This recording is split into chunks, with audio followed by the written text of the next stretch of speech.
Je vais finir avec la moralité de l'histoire. Je peux pas être triste. Et ce qui me donne du courage, c'est que je peux être que fière de moi. Et d'elle aussi, parce que c'est bien battu. Mais imaginez, elle m'aurait jamais rencontré, cette femme. Imaginez. Donc, elle serait restée dans un boulot qui lui font la misère. Elle aurait eu un cancer du sein, il ne l'aurait pas aidée. Hein. Elle n'aurait pas eu de maison, ses enfants seraient restés à droite, à gauche. Elle serait décédée. Rien. Plus rien. Ses enfants. Elle serait décédée avec une boule d'angoisse. Que vont devenir mes enfants? Imaginez, ok, elle aurait quitté son boulot, elle aurait été chez quelqu'un d'autre, il aurait mis un homeschool, elle aurait été chez quelqu'un pas comme moi qui se serait pas battue pour ce homeschool. Elle aurait eu un blocage. Pas de enfin, vous voyez ce que je veux dire? Donc au final, je suis quand même contente parce que je me dis grâce à moi, elle est partie en étant soulagée pour ses enfants. Ses enfants, ils ont un toit, ils vivent à côté des oncles et tantes, des autres oncles et tantes. En fait, c'est un grand terrain. Je n'ai pas compris, avec plein de petites maisons. Et elle, du coup, elle a la plus solide et la plus jolie des maisons qui est en dur. Et au moins, ses enfants, ils sont réunis. Alors, ok, ils ont perdu leur maman. J'ose pas les appeler. Je les avais eu en FaceTime il y a des années en arrière quand j'étais avec elle, mais j'ai ses sœurs au téléphone, hein, par message. Et j'ose pas appeler les enfants. Mais tu vois, je me dis, au moins, elle est partie, elle est soulagée. Elle n'est pas partie en se disant, que vont devenir mes enfants? Ils sont même pas toit sur lequel vivre. Parce que forcément, vous savez, elle envoyait de l'argent au pays quand les enfants ils habitaient chez les grands-parents, chez les oncles, les tantes. Et quand il n'y a plus d'argent, elle a au moins, elle est partie en se disant que ses enfants avaient un toit sous la tête, quoi. Puis moi, je continue un petit peu à les aider pour acheter de qu'ils aient au moins de quoi remplir le frigo et aller à l'école. Mais voilà, donc je me dis, je suis quand même contente. Je suis quand même heureuse qu'elle ait croisé mon chemin. Parce que ce qu'elle a fait avec ma fille, il y en a beaucoup qui ne l'auraient pas fait. De m'avoir aidée au moment où j'ai eu le plus peur, en plein Covid, que ma fille un jour s'étouffait avec son lait et qu'elle était là pour moi, vous savez. Des fois dans la vie, tu fais un petit truc pour quelqu'un et la personne te le rend fois 1000. Tu fais un petit truc pour quelqu'un et Dieu te le rend. Et en fait, c'est ce qui s'est passé. Voilà. Voilà. Dorénavant, je vais plus parler de cette histoire d'elle. Je vais juste répondre à cette question. Pourquoi tu les accueilles pas, ces enfants, pour avoir un avenir meilleur, sachant qu'ils sont en galère? Alors déjà, on peut pas accueillir des enfants comme ça. Je veux dire, pour devenir une tutrice légale, ou les adopter, ou je sais pas, mais je sais que c'est pas si facile que ça, quoi. En plus, j'ai cru comprendre que maintenant qu'ils ont cette maison, justement, et qu'ils sont réunis, ils sont bien. Le plus grand des 3 enfants, il a 20 ans, 21 ans maintenant. Donc il est en âge de s'en occuper.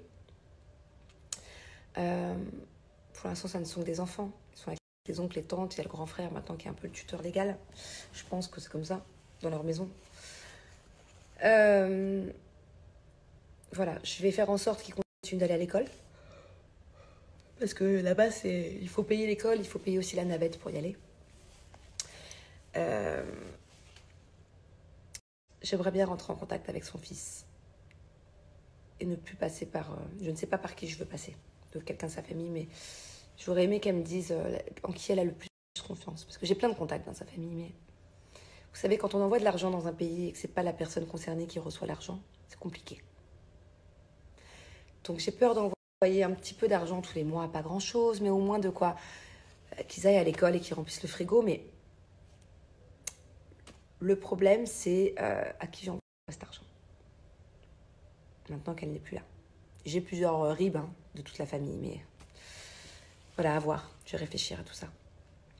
Et quand ils seront plus grands, par contre, écoute, s'ils ont envie de venir vivre à Dubaï et travailler à Dubaï, on en reparlera. Mais j'aimerais bien rester en contact avec le fils.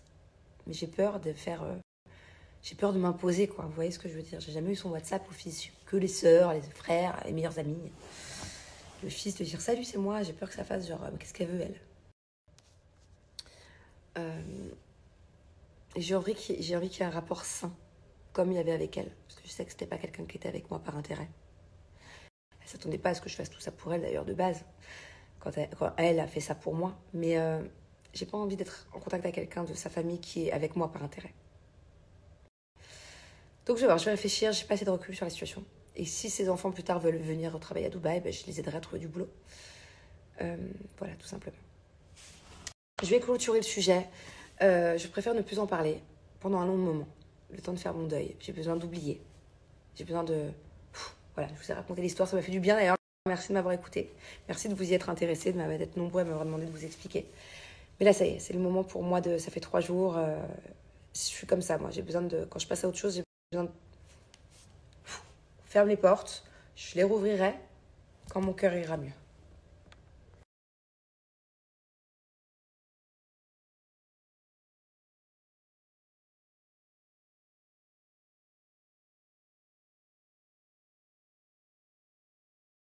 Coucou tout le monde. Bon, aujourd'hui, je vais aller fouiller un peu partout dans Dubaï. Je suis à la recherche de magasins différents par rapport à mon projet. Donc, il faut absolument que j'avance, il faut absolument que je trouve des personnes qui sont qualifiées pour ça et tout. Bref, je pars à la recherche un peu de... Je dirais pas l'introuvable, mais de la perle rare, voilà. Et puis, je me suis réveillée quand même vachement tôt ce matin. Je me suis endormie très tard, à 3h30. Je suis quand même en pleine forme, donc ça c'est cool. C'est une bonne nouvelle. Il faut aussi que j'avance sur un truc de paperasse qui est hyper prise de tête, un truc de visa très galère par rapport à une de mes nannies. Mais je vais y arriver. On va y arriver, on va y arriver. Voilà, voilà. Chaque fois que je porte ce pyjama là, ça me fait penser à Mila en fait. Un jour j'ai dormi chez elle. Il y a je sais plus combien de temps.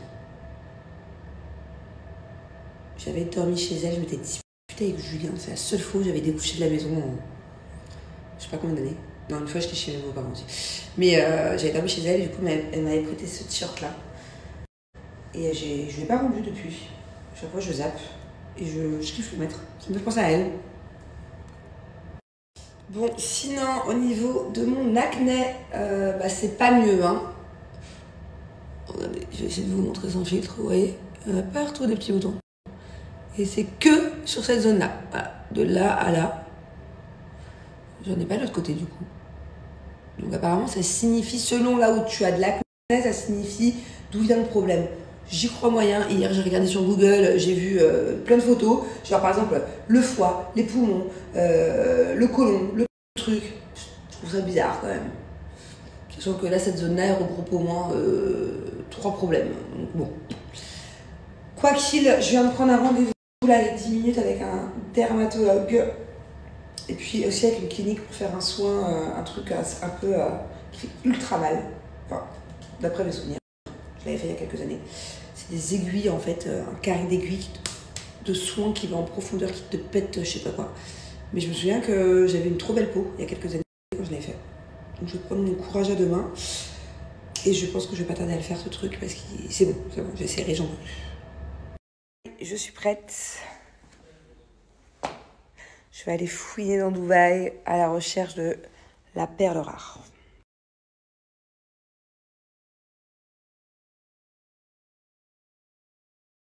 Je vais récupérer Thiago à l'école.